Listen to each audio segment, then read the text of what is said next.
Hello, everyone. Thank you so much for joining the Live to 110 podcast. My name is Wendy Myers, and you can learn more about me at live to110.com. Today, we have Ronnie Landis on the podcast today. He's going to be talking about adaptogenic herbs and mushrooms and hormones, detoxification, and a lot of really interesting tips on the show today to promote longevity and hormonal balance. And we had a really interesting conversation. We went in depth about some like autophagy and some issues when you're trying to fast, and a lot of really good biohacks on the show today. So tune in. You're really going to enjoy this show. But before we get into it, we have to do the disclaimer. Please keep in mind this podcast is not intended to diagnose or treat any disease or health condition and is not a substitute for professional medical advice. The Live to 110 podcast is solely informational in nature, so please consult your healthcare practitioner before engaging in anything that we suggest today on the show. Please go check out my book on Amazon. It's called Limitless Energy: How to Detox Toxic Metals to End Exhaustion and Chronic Fatigue. And I suffered for several years from chronic fatigue where I just didn't feel my best. I didn't have severe fatigue or anything like that, but I just had low energy levels and I just didn't feel quite right, and I had brain fog. And I began detoxing and I made a lot of headway, but it was really when I discovered how to detox metals that cause fatigue, that actually poison enzymes that transport nutrients into our mitochondria that make our body's energy, is when I really took my health and my energy levels to the next level. And so that's what I talk about in my book, Limitless Energy, which you can get on Amazon. There's lots of tips and tricks and strategies and biohacks in the book to help you improve your energy levels. Our guest today, Ronnie Landis, is an integrative nutritionist, transformation coach, and human behavioral specialist. His work focuses on enhancing the human experience through natural nutrition, lifestyle design, and consciousness engineering. With well over a decade of devoted study and application to the fields of optimizing the body, mind, and spirit, union through combining the universal principles of you are what you think about you, and you are what you eat. Ronnie believes that in order to truly manifest our dreams, we must first embody them in a healthy, hormonally balanced, and disease-free body. After all, it is excruciatingly difficult to maintain an attitude of gratitude in a pain-stricken body. We talk about that today on the show. Ronnie seeks to share his knowledge and teachings with hundreds of thousands of people around the world through his books, podcasts, online courses, YouTube TV show, events, seminars, and retreats. You can learn more about Ronnie at ronnielandis.net. Ronnie, thank you so much for coming on the show. My pleasure. Super excited to be here. Why don't you tell the listeners a little bit about yourself and how you got into health? Okay, sure. Yeah, it's a bit of a story, so I'll be as concise and to the point as possible. So I think it's relevant to say that from the age of 4, I was raised as a martial artist and as an athlete. And that's a big kind of part of my backstory, which led me into the work I do now in the nutrition and holistic health and really the human potential field. Really, my focus is human potential in all of its forms, but then I use the model of health and nutrition kind of as my vehicle for expanding human potential. And so I was raised as a martial artist and a high-performing athlete. I was paralleling 2 careers in both Taekwondo and basketball at similar and different points in my life. And then when I was 19 years old, I had my first knee surgery. And that was the first time that I had a physical injury that took me out of my practice, where I couldn't really work through my internal blockages, whether they're emotional or mental, like in the gym. That would be the way that I would medicate stuff going on in my life, is I'd go to the gym and work it out. And so at that point, I had to really readjust my approach to my life, and I had to actually learn to heal myself. And as you know, many people listening to this know, when you're younger, you have more growth hormones. Your hormones as a whole are more topped up. Your healing factors in your body are more immediate, so you can get away with a lot more, right? And I realized that was the first time I was really sidelined. And so as I was going through this new kind of experience, I started to research nutrition a little bit more. I started to research rehabilitation for exercise corrective exercise for my knees, for my hips, for my ankles. That's how I started to learn about the body as a whole, like as a whole system outside of just my activity. And then just one thing led to another where I started getting really interested in nutrition and I wanted to increase sports performance. So I started to get into kind of like learning about organic food. I mean, that was like where it started. I mean, I grew up on the standard American diet, just like everybody else. I probably ate like every food allergen, every processed food. Like it's amazing that I'm alive.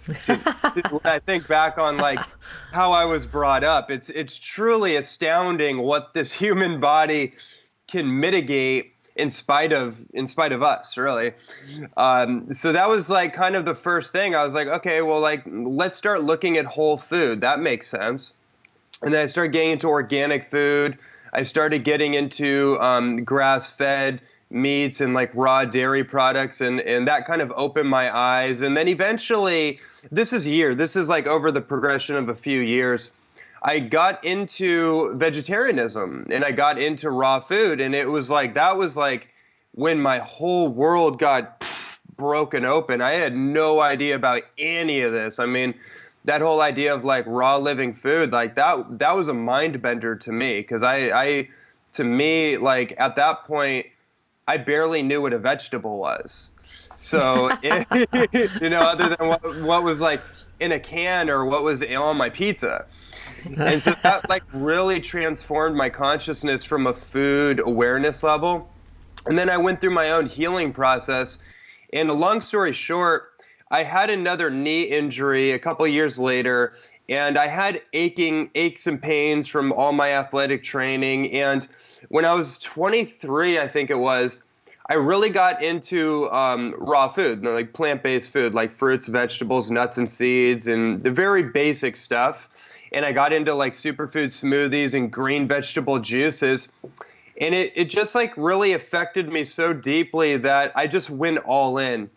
And I thought to myself, I wonder what would happen if I just went like on completely raw food. I went vegan, and I want to see what's actually going to happen to my body.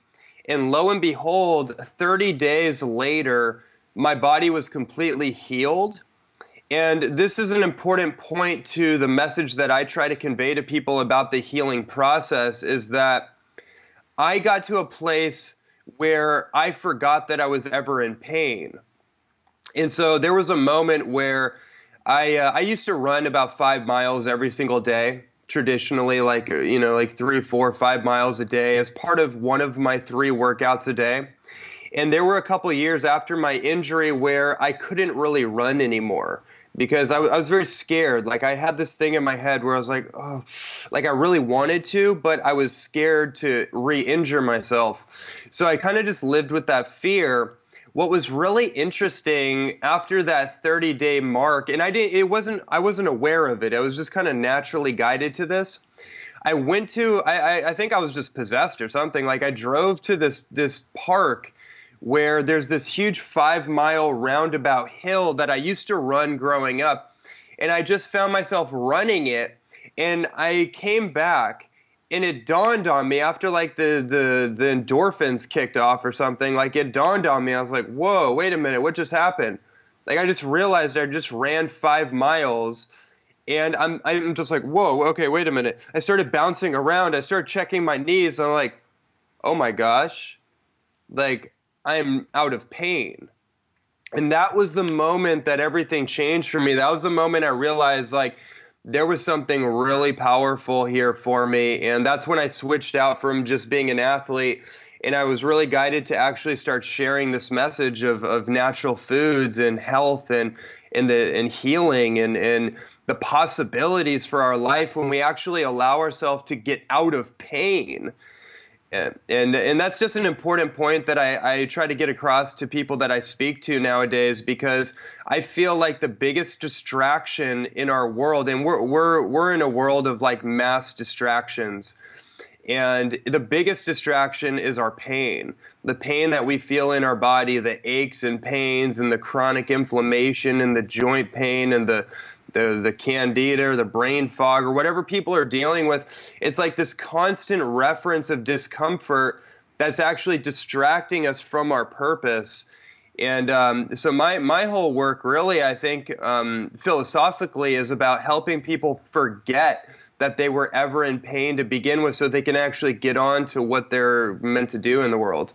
That's such a good point, because I think that there's so many people, everyone listening can completely relate to that, including myself, is that we all just want to move away from pain and experience pleasure. And you have a hard time fulfilling your life purpose when you don't feel well, you have low energy and brain fog, or you're in pain. So I really, really like that. So we're going to talk today about physical aging and detoxification and cellular cleansing and things like that. Some of my favorite topics. So let's talk about some of the underlying causes of physical aging.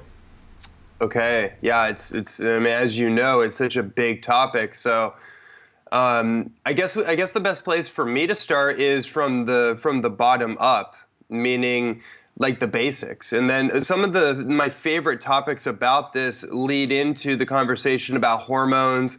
It leads into this conversation about calcification, which according to my studies and my estimation over studying it the last 5 or 6 years is the underlying causal mechanism behind inflammation, which is definitely something we have to put a little bit of a spotlight on. But the place to start on this, I think, is just the very basics of like, how do we live our life? What are the basic modes of operation, if you will, that we're going about our life? And what I mean by that is, what are we thinking?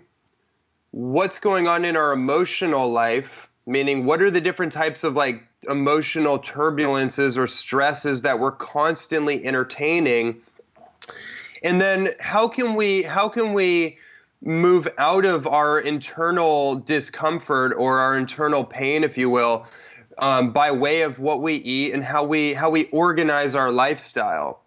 And that to me, and I bring that up because I always take a little bit of a metaphysical or spiritual perspective to the physical experiences that we're having. You know, if you study Chinese medicine or Ayurveda or the shamanic wisdom of different traditions, medicine traditions, they always speak about the physical symptom is a manifestation of internal conflict. So if we have inner conflict in our life, meaning like we're really not in alignment with what our goals are or our values or our purpose, then no matter really what we do, like supplementally or food or anything, it's gonna at best be medication. It's gonna medicate an internal conflict, or I should say it's going to help. It's going to help us feel better. But if we don't deal with the underlying causes of our own, I guess you could say, existence, if you will, what are we here to do? Like, what do we really love? That's the way I'd like to say it to lead into this. Getting in alignment with what we love to do and find ways in our life to only do what we love to do, as crazy as that might sound to everyone listening. But that's the possibility I'm always searching for, is like, how can I at every turn, how can I delegate things off my table that are not in alignment with what I love but need to get done, and start to focus on my highest priority actions for my day? And I found by doing that, it actually causes a lot less stress. It reduces my stress. Therefore, I actually feel better. My breathing is less shallow. I'm less stressed. And I actually feel better in my body. So I know for some people that might be a little bit of a stretch, but that's where things like meditation come in, right? That's where things like yoga can come in. Things like depending on if someone's more masculine or feminine orientated, they might gravitate towards yoga, or they might gravitate towards weightlifting or some form of exercise. I always think of exercise like an exorcism, like for exercising certain emotions out of us. And things like infrared saunas and cryotherapy and all that great stuff that I'm sure guests on your show talk a lot about. So I feel like I just want to get that kind of thing out of the way. And then yeah, so just going into more of the I guess the mechanics or strategies for this. So I guess I'll start from this place. There's two things that I've identified in my studies that we know empirically about physical aging. And there's a lot of theories, and there's a lot of really good theories, and there's a lot of almost complications about longevity. But the two things that I've learned for sure that I practice more and more are calorie restriction and cellular cleansing. These are the two things that have been figured out and synthesized as the two main kind of causal mechanisms of longevity of the physical body. So let's just start there. When it comes to calorie restriction, I think it's a very interesting conversation because there's a huge conversation going on right now about intermittent fasting. And I'm sure you probably had a lot of people on your show talk about this, like a very popular topic. And it's something that I've been practicing for maybe 7 or 8 years, but I didn't know it until recently. Like the last 2 years, it dawned on me that this is what I've been doing. When I got into living food, what I mean by that is just a plant-based type of lifestyle of food that's predominantly in an uncooked, unprocessed state. Fruits, vegetables, nuts and seeds, seaweed, sauerkrauts, fermented vegetables, different types of superfoods and tonic herbs and that kind of thing. When I got into that, what I noticed started happening with me is that I started getting on more liquid-based nutrition. So I started eating more water-based food, like vegetables in my salad. I started to realize, like, oh, wait a minute, like all this food has a lot of water in it. So I'm actually becoming more hydrated as I consume this type of like nutrition strategy, if you will. And then I started drinking a lot more water. And this is all I'm kind of non-linearly leading us all into my train of thought that I want to get us all onto. I started drinking more superfood smoothies. And what ended up happening is that I started just adopting a liquiditarian type of approach, or like just naturally, it just started happening. And so what I realized recently is that I've been doing some kind of form of intermittent fasting unconsciously, and it basically looks like this. It looked like I drink about 1.5 liters of spring water every morning. That's the first thing I do. Nature's solution to pollution is dilution. So and people ask me this question all the time. They're like, why do I need to drink water in the morning? And it's like, okay, wow, geez, like, okay. Like, we need an explanation of that. So It's like, actually, it's because we live in a toxic world. And we need to actually dilute all the toxins that are coming up to the surface in our blood and our lymph and in our detoxification systems. And we need to dilute all that concentrated toxicity so it can get purged out of the body. And then we need to hydrate ourselves. Like the number one principle of health is hydration. And if we're not hydrated, then everything starts to break down. We're not as lubricated, so we're not healing as effectively. Our brain doesn't work as effectively, so on and so forth. So I started drinking 1.5 liters of water every morning, and then eventually I'll migrate into like maybe an herbal tea or a green vegetable juice. And then eventually later in the day, I would migrate into like a superfood smoothie, like a plant-based protein smoothie or something. And then eventually we would find ourselves to eating like a green leafy salad with like quinoa or sweet potato or whatever my thing is for that night, whatever my craving is. We'd have a solid meal. And I might snack on nuts and seeds or something throughout the day. So I'm just kind of giving that basic idea of where I came to. Now, bridging that conversation with the question about longevity and healing. When it comes to calorie restriction, what we do know about everybody in the blue zones of the world, which is the centenarians, the longest living people in different sectors of the world, we call those the blue zones. And those are just areas to show where the longest living or the most centenarians, people that have lived past 100 years, reside. There's a few interesting commonalities that show up when you start studying these different cultures. One is that they all have a spring water source of some sort, or they have a high quality well water source. So they're getting water as close to the aquifer in nature as possible. And then they're basically eating their own natural, either indigenous or cultural diet. So they're eating food that is as close to nature as they can procure it, right? And for all these cultures, pretty much, they're eating a high mineral concentrated diet, right? It's of whole foods. And then they all basically have a calorie restricted diet compared to the Western diet. So what I mean by that, what I'll say to simplify that is, if we can adopt a type of nutrition strategy that's high in nutrients but lower in calories, then what ends up happening is we achieve a type of metabolic mastery, if that makes sense. Yes, absolutely.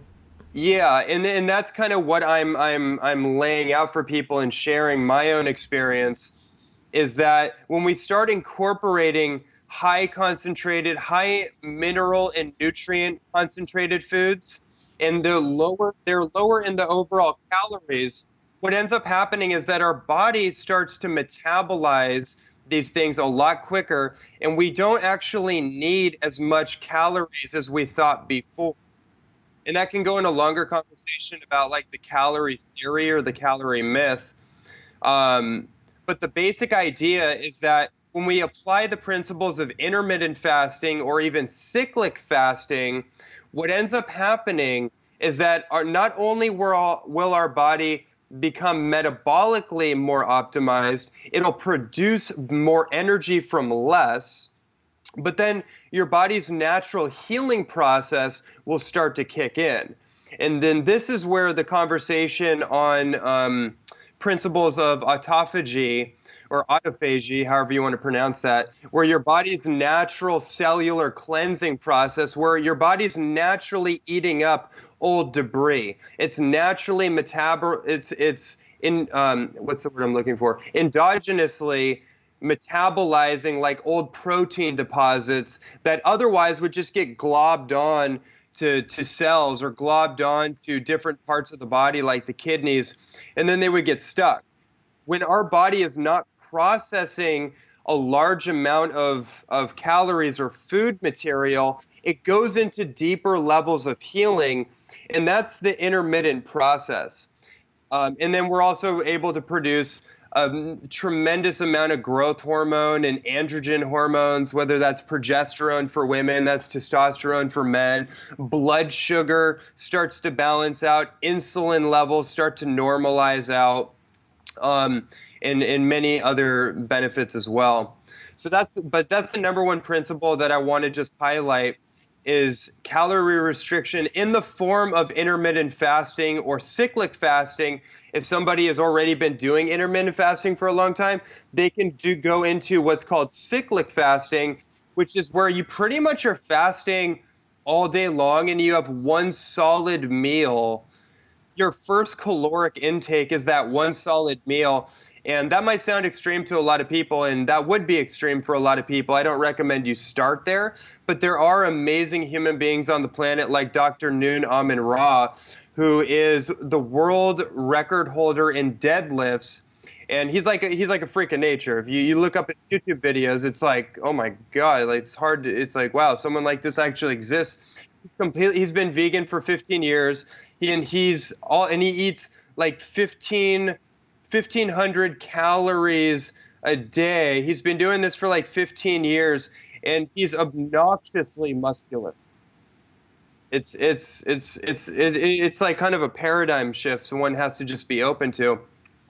But that's what I mean by metabolic mastery, is that a being like that is able to, through discipline, through consistency, through finding out what works best for them, because that's not going to work best for everyone. Especially, there's a lot of women out there might be listening to this and wondering, is that going to work for me? Probably not. But I just put that out there so people know what's possible. Yeah, I kind of laughed when you said liquiditarian, because I never heard that phrase before. Mm-hmm. And it's true. Like when you, like say I've done juice fasting before or whatnot, you start detoxing, like I would start getting headaches on day one, because you Yep. do go into that autophagy where your body finally it's not spending all this energy digesting food. It finally has some energy to get to other tasks like detoxing your body and cleaning up all this extracellular debris that you were talking about. It's really important to do. It's Yeah. absolutely important. And I'm so thank you for bringing that up. That's this, and so that's the second phase of this, right? That's the other part of that's the other part of longevity. What's being figured out is that detoxification is largely more important than just nutrition. And I think that's a really important just statement. And that was important for me to hear that statement, because when I heard that, I was like, wow, I've been focused for so long on what I'm putting into my body, but I'm not being hyper considerate of what I'm expelling out of my body, or what I need to actually detoxify from my body. And I love what Dr. Brian Clement said in a recent interview that we did together, where he said that you basically need to be cleansing and detoxing as a lifestyle. It's like 24/7 now because of the world we live in. And most of the toxicity, like radiation, for example, you can't see it, you can't smell it, you can't taste it. The only way you can detect it is with a Geiger counter. And that's pretty much what's going on with most of this stuff. So just because we can't see it or we can't perceive it, we can't taste it, doesn't mean that we're not taking it in all the time. And I say that not to scare people. I say that to empower people that we have all the solutions available to us. It's like in the Charles Dickens book, The Tale of Two Cities, when you open up that book, it says that it was the worst of times and the best of times all at the same time. Mm-hmm. Yeah, so it's like no matter, and I think that's why you do shows like this, and everyone that comes on your show has a mission like this, is because we need to know what the problem is, but then we also know that wrapped within the problem is the seed of its very solution. So talking about that, cleansing, cellular cleansing is so important, because when you do a juice fast, or you do a water fast, or even when you change your diet, for some people, when you switch into like higher living food, or even if somebody goes like vegetarian or vegan for 30 days as an experiment, they might have some things come up. They might feel amazing for a while, but then there's always that point where somebody can hit the shock zone. If they're minimizing all their calories, they're minimizing all their food, then the body goes into like this metabolic shock that we call like a Herxheimer syndrome or a healing crisis. And then that's when detoxification tools become super important. So what I always recommend for people is, nowadays, if you're going to do a juice cleanse, you don't do a juice cleanse by itself. You need to actually have chelation utilities in place. You need to have detoxification tools in place to sponge up all the debris that's going to be churned up, right? When you go into like a niacin flush, for example, that's a popular one that I like to recommend sometimes. And niacin, like vitamin B3, not niacinamide, but the flushing vitamin B3, which we call niacin, it breaks open the cells, the fat cells, and spills out all the toxins that get concentrated in the fat cells. The toxins start to spill out into the blood. And once that happens, those toxins become bioreactive or what's the word I'm looking for? Oxidative. Yeah, they become active, let's just say, in the body. So like where they were encased in the fat cell, they were like insulated. Yes. And now they're spilling out into the blood, and your body starts to react to that. and it can retoxify somebody. I've seen a lot of people do a lot of detox programs where they didn't have certain things in place to sponge up the toxins when they're spilling over, and they retoxify themselves and get really sick. Yeah, I think that's the biggest mistake that people make when detoxing is they'll take all different kinds of things without really knowing what they're doing. Or even like a friend of mine, she lost 100 pounds and she did an amazing job with that kind of discipline, but she ended up developing a cyst at the base of her spine because she had so many toxins being released from her fat cells that her body had to form a cyst to encapsulate all of those things.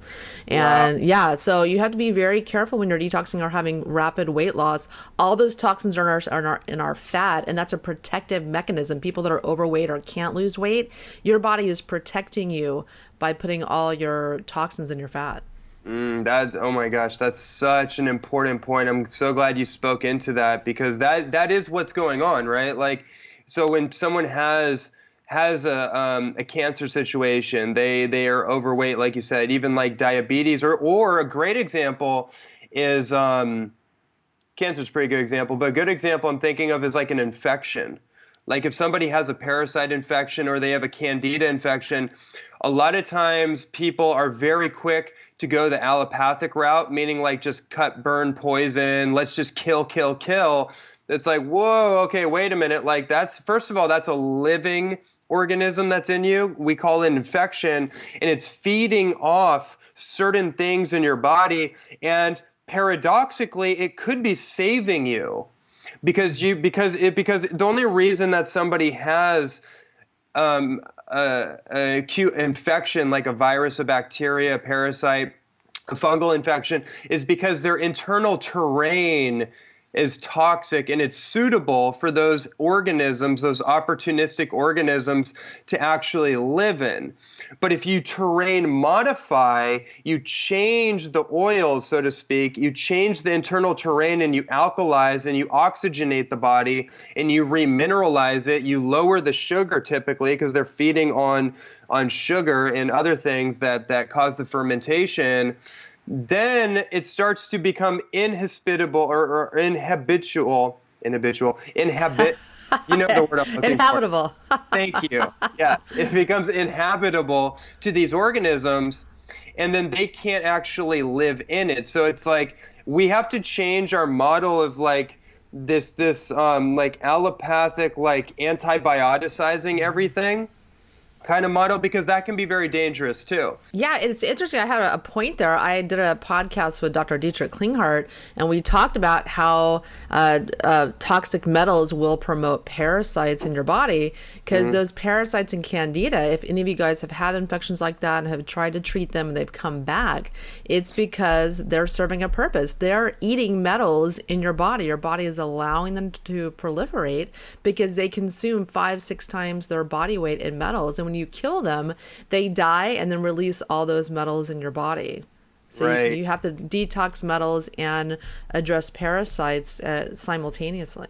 Yeah, and I love this train of thought where we're definitely bouncing back and forth on this for sure. Like, and yeah, that's the number one thing with candida that I've seen is actually mercury toxicity, methyl mercury, off-gassing from mercury amalgam fillings. Yeah, I mean that's a huge. So that brings it back full circle to the original point, right? Of this basic idea of cellular cleansing, which to me really is about it's about extraction and chelation methods. So very quickly, what I'll just kind of lay out my favorite ones, which is activated charcoal, is the number one thing that I typically find myself recommending to people because it's super easy. It's inexpensive, and it may be the most powerful thing to immediately bind onto these heavy metals and these other positively charged components, these toxins, if you will, and even metabolites of certain organisms, and start to shuttle that stuff out of the body. So, it has a magnetic charge, so it adsorbs things. So it has a negative charge which magnetically pulls in positively charged, which we can call like acid-based or toxic toxic elements or materials onto itself, and it will naturally shuttle those things out of the detoxification portals. Things like zeolites are really powerful. Zeolite clay, especially for radiation. Things like all different types of clays, like bentonite clay is amazing.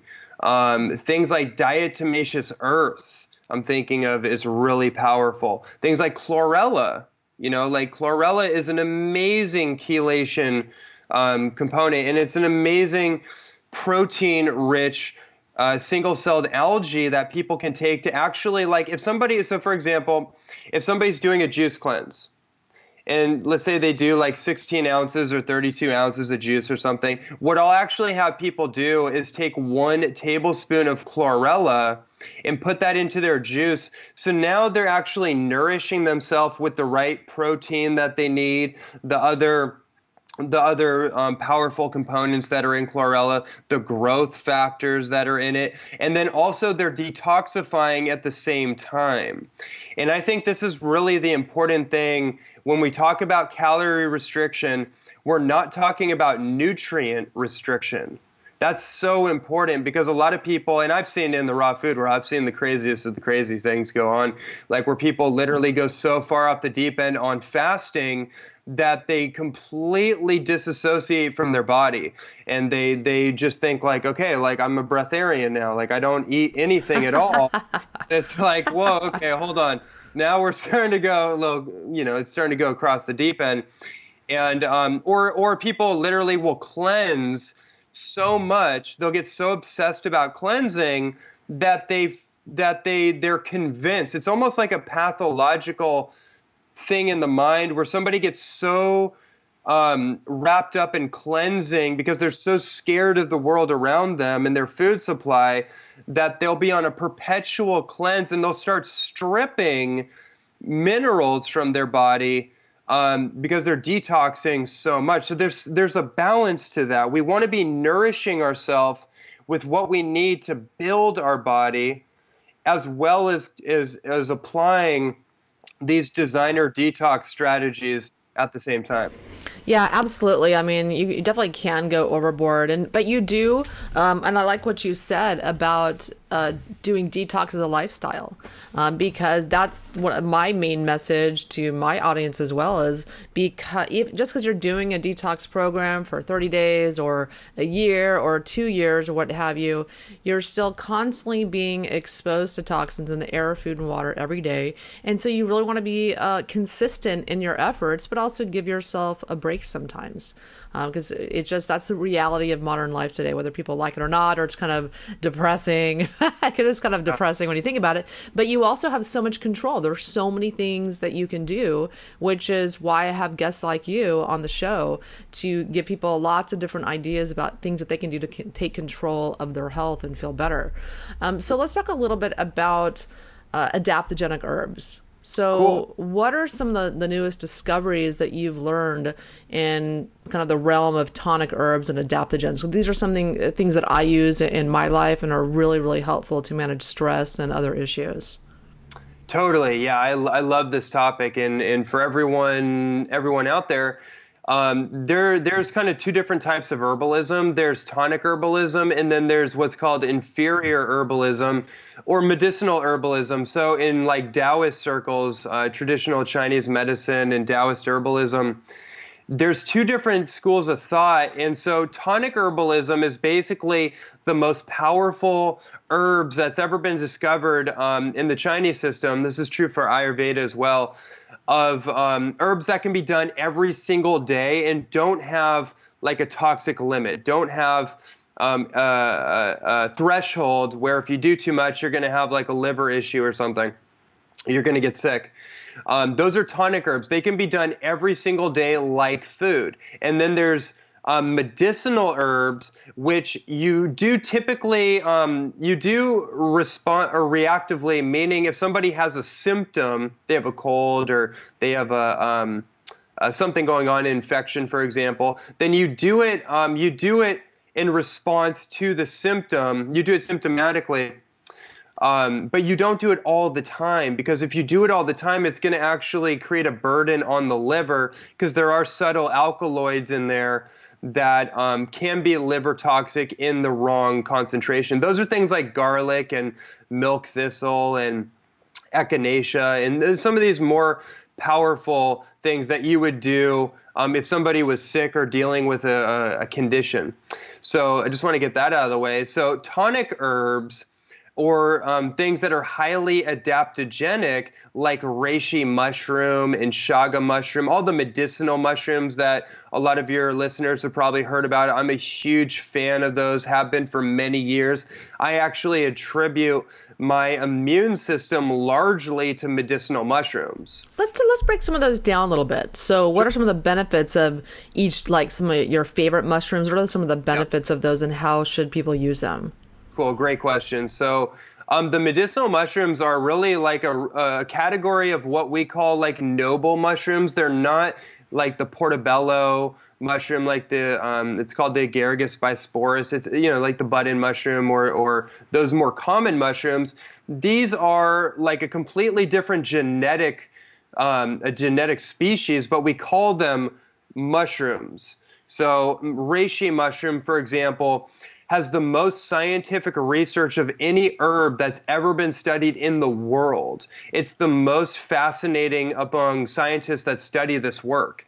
And it's an incredible adaptogen. And what that means is that it's able to modulate our stress response, which I find so fascinating, why these things have become so popular in literally the most stressed out point in human history that's ever occurred. And these things come in full circle because they help us modulate or to adapt to various forms of stress.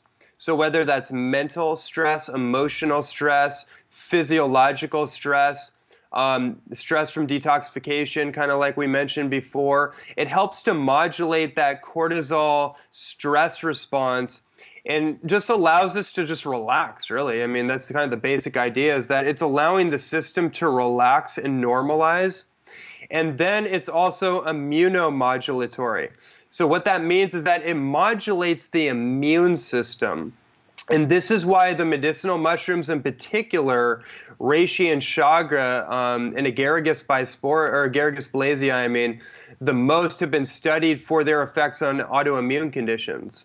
Because an autoimmune condition, basically, and there's different kind of mechanisms for different types, but it's basically an immunological condition where the immune system is hyperstimulated, and it's kind of attacking certain areas of the body that it deems as a foreign organism, or as a foreign invader, something that needs to be neutralized and eliminated. But it's a confused immune response, basically, right?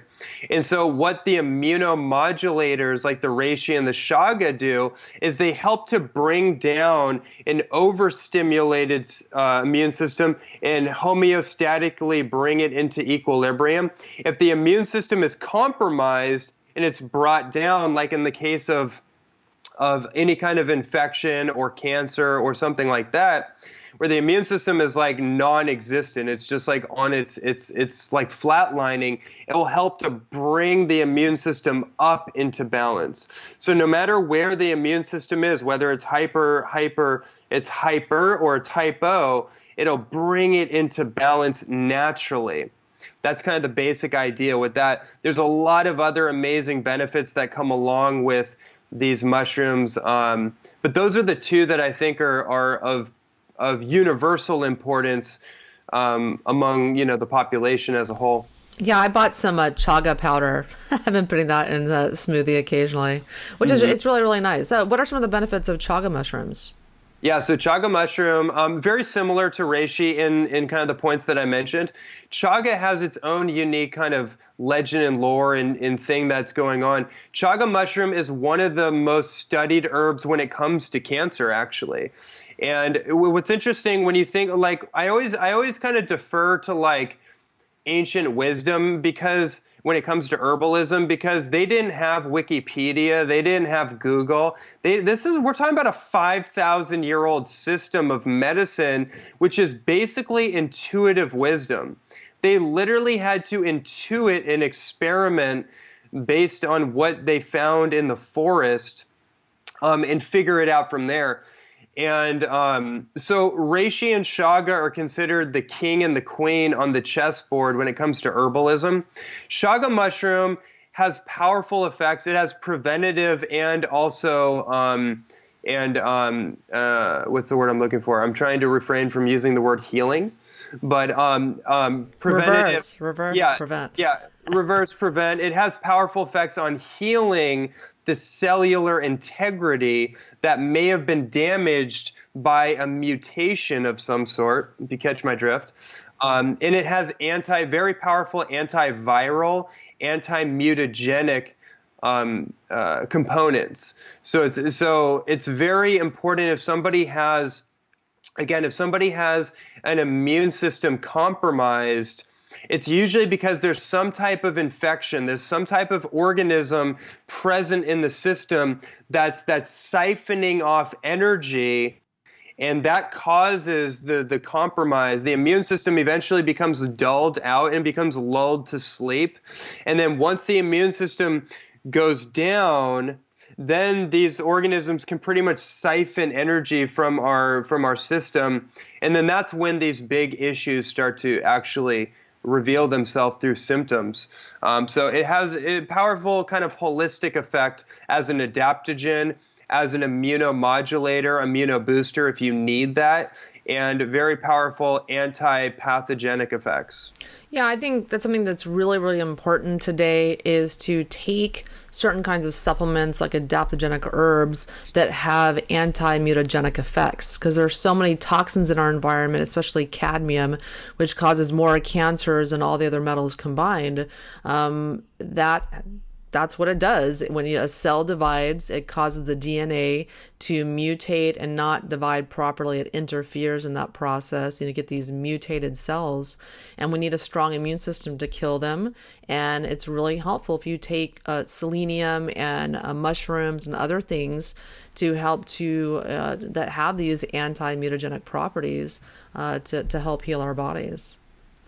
Totally. And what's really great about this is that there's an entire strategy pretty well worked out. I worked a lot of this out in my newest book, The Inner Alchemy Youth Eating Program, which deals largely with the conversation of longevity, of anti-aging, or graceful aging, as I like to call it, because people are convinced that they're never going to die. And I'm not sure that that's necessarily the best model of reality to operate with. I'm pretty sure that all of us, our time will come. But will we have lived our fullest life, and will we have lived our most pain-free and fullest expression of our life? And also, what are the possibilities for life extension? And how long can we live? Like, I really believe, like, because of where science is taking us, merging with the wisdom to use science appropriately and all these different things that we're figuring out, such as this conversation, the possibilities for how long we can live are pretty extraordinary. And I'm really interested in the conversation if we're really living our purpose and we match that with vital physical, mental health, then maybe we can choose when we want to duck out, when we want to turn it off. My idea is like I want to live to at least 300. Mm-hmm. And I'm going to, that's my goal. And I feel like if you have a big enough goal, you can shoot for the stars and hit the moon, and you're still way better off than you were before. Wait a second. My goal is only 110. Am I shortchanging myself? I feel like what's interesting about goal setting is that when you get closer to the goal, you're just like, okay, you kind of extend it, right? Yeah. Like I do honestly feel like a big part of longevity is about our goals, because it gives us something to live for. And we can talk a lot about the food and a lot about the supplements and a lot about the health practices, because those are essential. And we cannot forget about having a vision for our life. Yeah, I think detoxification plays a big role in helping people to achieve their life purpose. Because when you're walking around with low energy and brain fog or illness, it's very difficult for you to envision having goals that you can complete.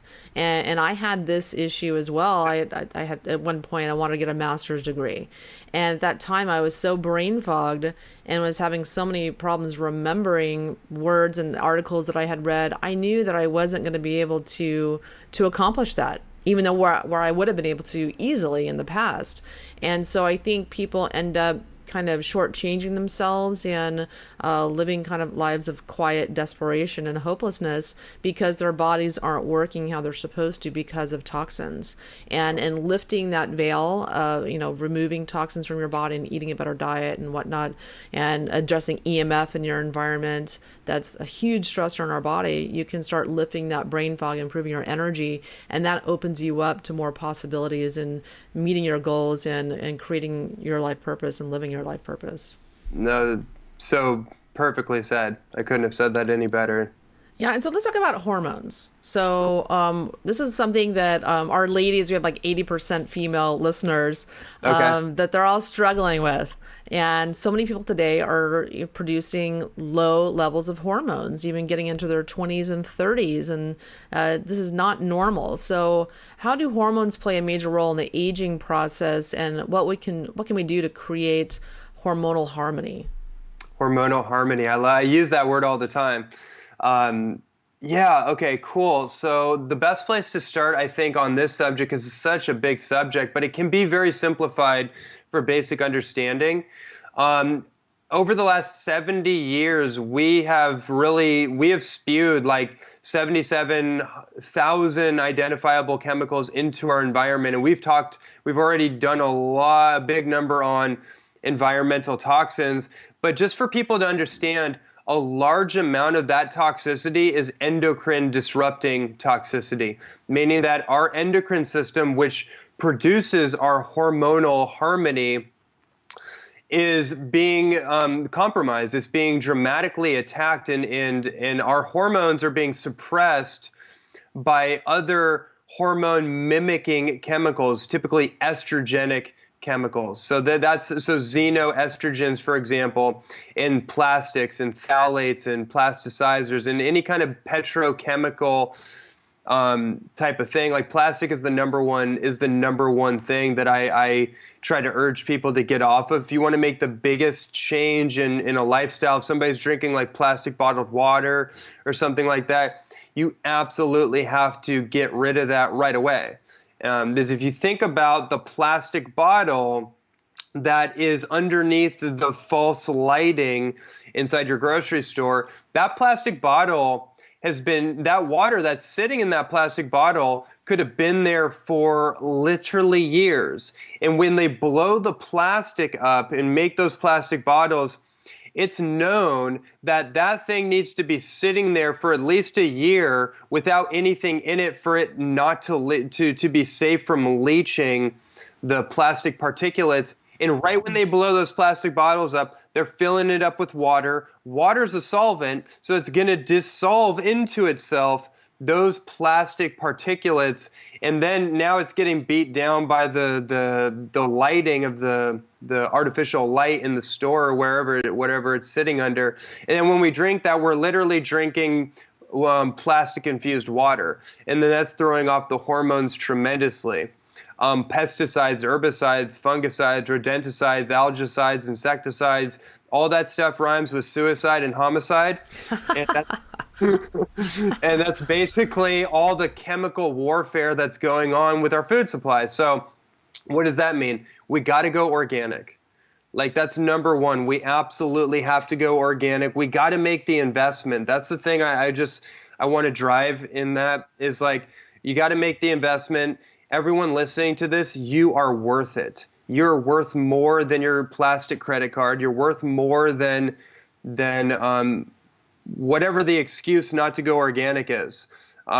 We got to do that, number one. And then from there, about the hormones, the way I look at hormones is like, it's like a symphony, right? That's the easiest way for me to try to get this across to people very quickly, is that it's like a symphony. So if you have an orchestra, and you typically have your lead singer, right? Like the star of the show. And then you have like your 1 and 2 kind of backup spread, and then you have the conductor who's kind of leading the whole orchestra. Well, when you have your lead, which in a man is testosterone, or in a woman it's progesterone, right? Those are like the leading androgen, and I don't mean androgen colloquially like as in male hormone. I mean it as in the most important youthening hormone from an anti-aging perspective. So androgens and estrogens, we'll kind of break that up.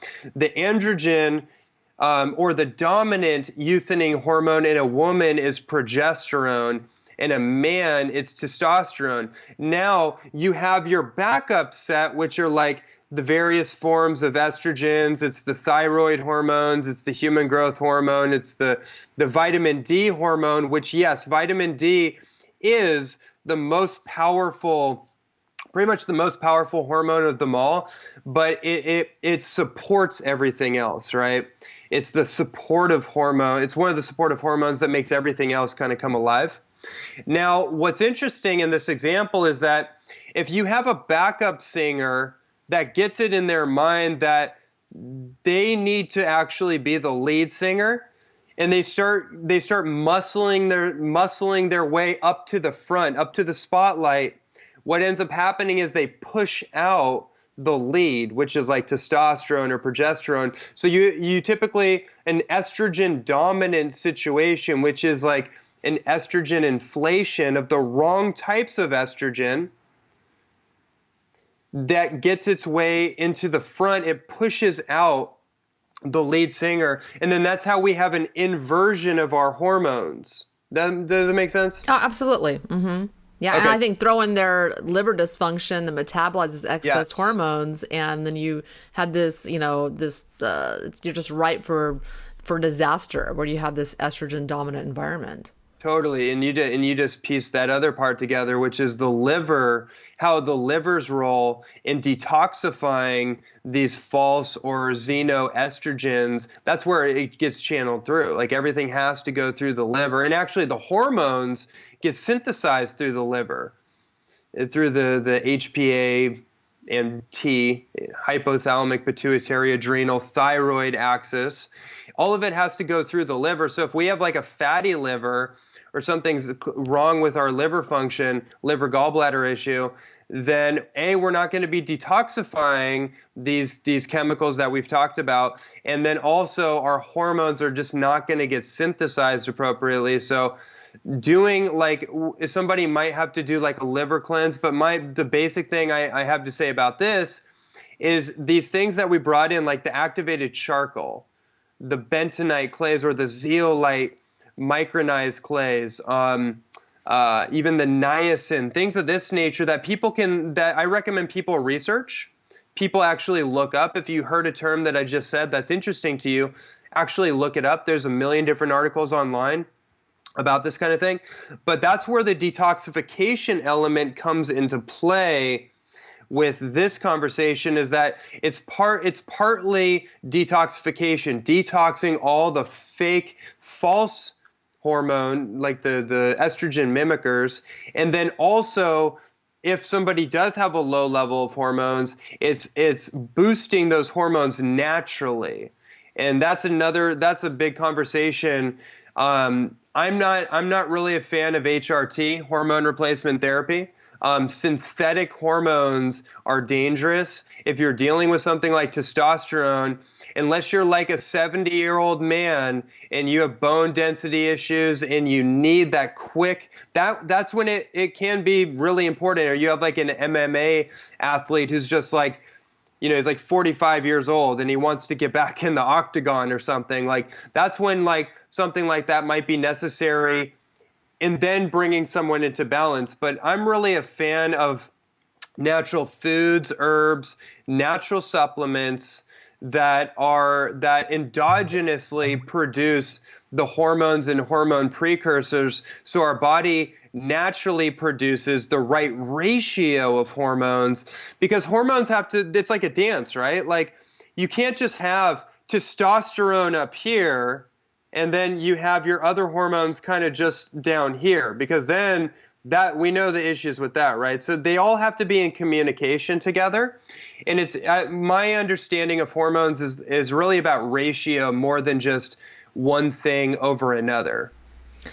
So, that's a really interesting conversation because so many people today have issues with their hormones. And when they go to their doctor and they start, complaining about fatigue and brain fog and low libido, their doctor tests their blood for their hormones. Oh, lo and behold, everything's low. Let's put you on some hormone replacement therapy. And you have to look at who you're speaking to. That's the only thing they got. That's the only tool in their toolbox that they have. So you need to have some awareness around that and look at who you're speaking to. They're typically, unless they're like a really brilliant functional medical doctor, not going to be talking about diet or supplements or detoxification and completely missing the boat. So you can't just cover up your symptoms with a Band-Aid like hormone replacement therapy. There's always a cost to that, and you have to do a cost benefit analysis, and for that, making that decision is going to be different for every person. But I definitely do not recommend hormone replacement therapy at all.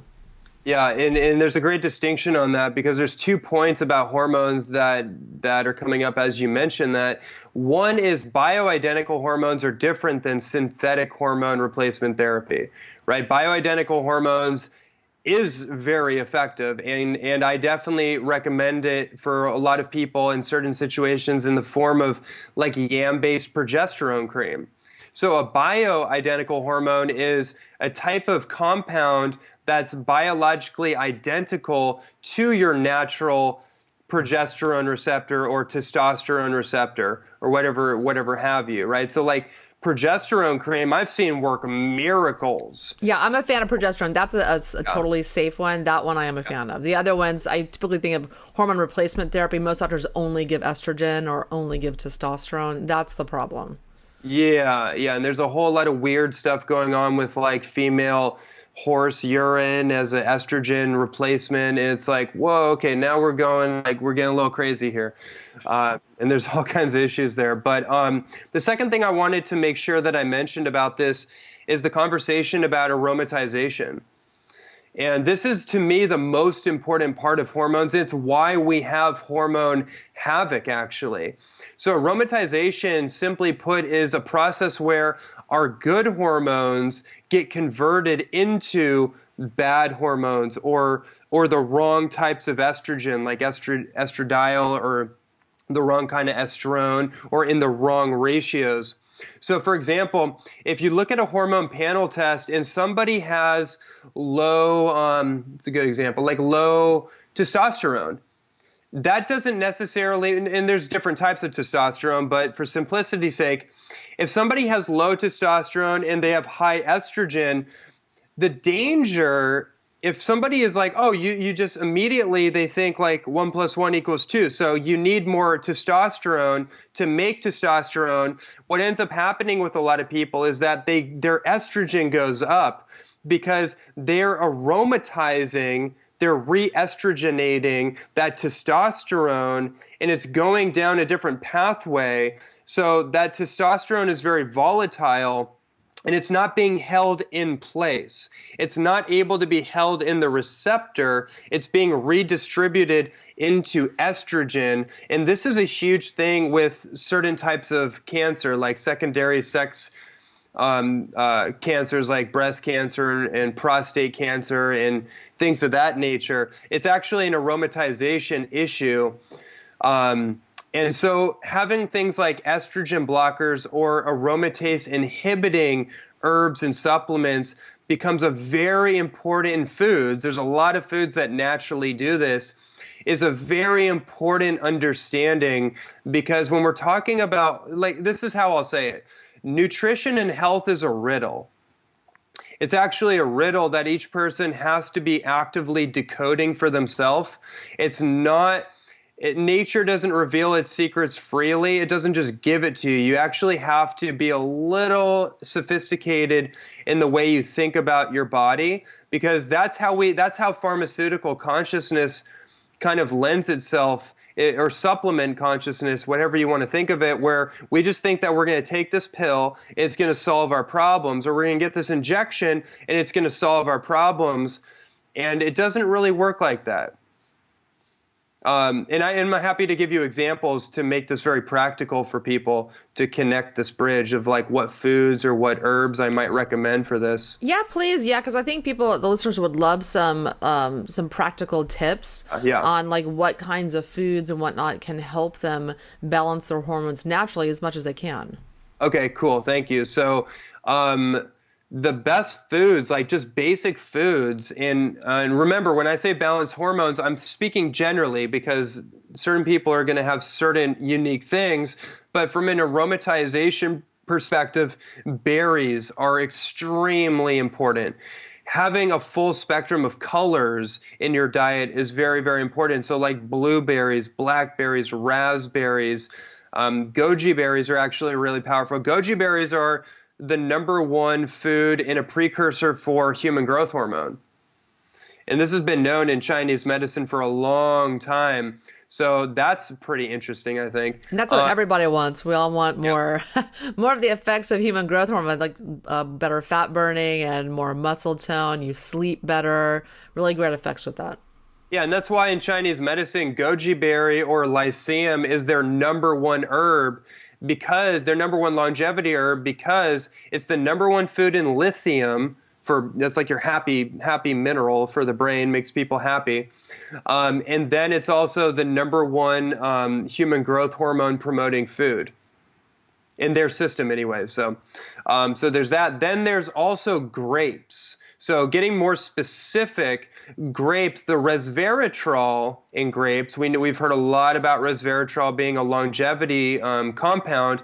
Turns out that resveratrol is also an aromatase inhibiting compound as well. And the more of these compounds that you can stack up in your body, the better. So I'll just kind of go through a list of what those are. Lemons, like citrus fruit, lemons and limes have a lot of what's called narogenin, which is also an aromatase inhibiting compound. And then there's a lot of other things going on with lemons in particular. I just tell people, if you're going to do juicing, juice like 2 lemons per juice. It's especially if you have inflammation, chronic aches and pains, the citric acid and the anti-inflammatory properties of lemons are powerful. Chamomile tea has a lot of quercetin in it. Passion flower. I have to mention passion flower as an herb. Typically, the alcohol extract of passion flower has the most powerful effect. It's the chrysin in the passion flower that has the powerful anti-aromatase effects. And that may be the most powerful thing. There's a huge association with female hormones in particular in passion flower. It's kind of like, and it's an intuitive thing that a lot of women pick up on, but it's that chrysin. And chrysin's also testosterogenic. So there's a lot of research in the bodybuilding world about taking chrysin supplements, isolated supplements, or pharmaceuticals to boost testosterone. But really what it does, it's not really that it's not a precursor for testosterone. Your testosterone or progesterone, depending on your gender, will naturally come into balance if you sort out the aromatization part. If that part gets sorted out, then it's amazing what happens. Like, you don't actually need to take too many precursor boosting things for that particular hormone. If the aromatization piece is worked out, your hormones naturally will come back up. Yeah, that's a very, very good point. Mm-hmm. Yeah, so tell the listeners where they can find you, learn more about you, any like books or programs that you have. Sure, yeah. So everybody could, if you want to check out my books, I have 2 books out right now. The Holistic Health Mastery Program was my first book. And then my more recent book is the Inner Alchemy Youthening Program, which goes much deeper into the topics that we've kind of just hopscotched around today. And then I have an online holistic nutrition certification course called the Holistic Health Mastery Program. And the website for that is holistichealthmastery.com. My personal website is ronnielandis.net. And I have my own podcast in called the Holistic Health and Human Potential Show. People can look up, and we definitely want to get you as a guest on that as well. I would love to. Awesome. And and that's in YouTube and social media. Okay, great. Well, Ronnie, thank you so much for coming on the show today. That was such an engaging conversation. I love having guests like you on the show so we can talk shop, talk detox, which is my favorite topic. Awesome. It was my pleasure. Thanks for having me. And everyone, thanks so much for tuning in. You can check me out at live to110.com. You can check out my detox program at mineralpower.com. If you like what you heard on the show today, please leave a review on iTunes so we can reach more people and help as many people as possible. That's why we're doing the show. Thank you so much for listening to the Live to 110 podcast.